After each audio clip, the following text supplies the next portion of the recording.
So guys మనం ఇప్పుడు వెళ్తున్నాం రామచంద్రపురం బ్రిడ్జ్ అనేది చాలా చిన్నదే అది. చూడండి ఇటుపక్క ఆటోలు ఆగిపోయి, అటుపక్క కూడా తీస్తే బ్రిడ్జ్ అవతల కూడా తీసేసని ఆగిపోయాను. కేవలం మీకు ఇన్ఫర్మేషన్ అందించడం కోసమే నేను ఇక్కడ దాకా వర్షంలో వస్తున్నాను.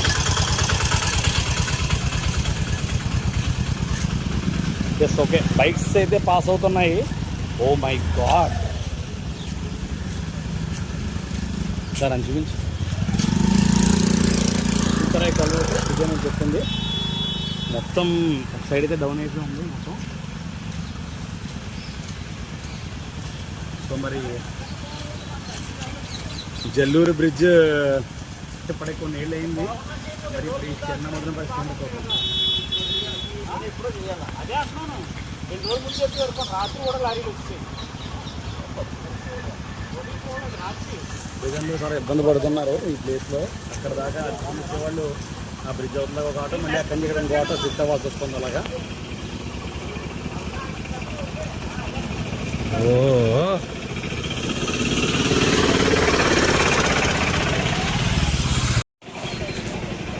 చూడండి ఎంత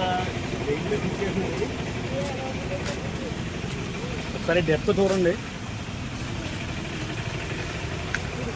వాటర్ డెప్త్ చూడండి. లోపల చూడండి ఎలా అవుతుంది బ్రిడ్జ్ డెప్త్ చూడండి.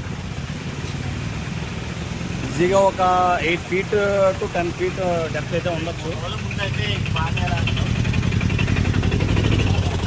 అయినప్పటికీ వెహికల్స్ పక్కన పాస్ అయిపోతున్నాయి. ఎందుకని పీకల మీద వచ్చేదాకా అర్థం చేసుకోవాలో తెలియదు. సైడ్ కూడా ముక్కబడిపోయింది. ఇప్పుడు కూడా బ్రిడ్జ్ చిన్న బ్రేకేజ్ వచ్చింది. ఎందుకు మొత్తం మీదకి వచ్చేదాకా ఎందుకు చూసుకోవాలో తెలియదు.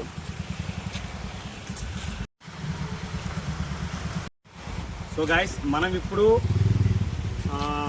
రామచంద్రపురం అనే ఏరియాలో ఉన్నాం. అడ్ road to Narsipatnam connecting road మధ్యలో ఈ రామచంద్రపురం అనే ఏరియా ఉంది. ఈ ఏరియాలో ఈ చిన్న కల్వర్ట్ అనేది చాలా రోజులుగా డ్యామేజ్ అయి ఉంది, కొంచెం వంగిపోయి. లాస్ట్ 2 days వర్షాలకి అది బాగా కిందకి వెళ్ళిపోయింది. దానికి సగం వరకు బ్యారికేడ్స్ పెట్టారు ఏ వెహికల్స్ వెళ్ళొద్దని. అయినా ఏ వెహికల్స్ కూడా ఆగటం లేదు, వాటి పనులు చేసుకుంటూనే ఉన్నాయి. ఆల్మోస్ట్ బ్రిడ్జ్ కింద చూసుకుంటే 20 feet వరకు డెప్త్ ఉన్నట్టుంది. సో ఎందుకు రిస్క్ చేస్తున్నారో నాకైతే అర్థం కావట్లేదు. ఈ వర్షాలు తగ్గితే ఖచ్చితంగా గవర్నమెంట్ వెంటనే దీనికి రియాక్ట్ అవుతుంది. సో వర్షాలు తగ్గే వరకు ప్రజలందరూ కూడా అప్రమత్తంగా ఉండండి. కుదిరినంతలో నర్సీపట్నం వెళ్ళేవారు వేరే రూట్ అనే డైవర్ట్ చేసుకోండి, లేదా ఇక్కడ వరకు వెహికల్ అక్కడి ఇంకో వెహికల్ ప్రిఫర్ చేసుకోండి. Thank you was blooming Batasari.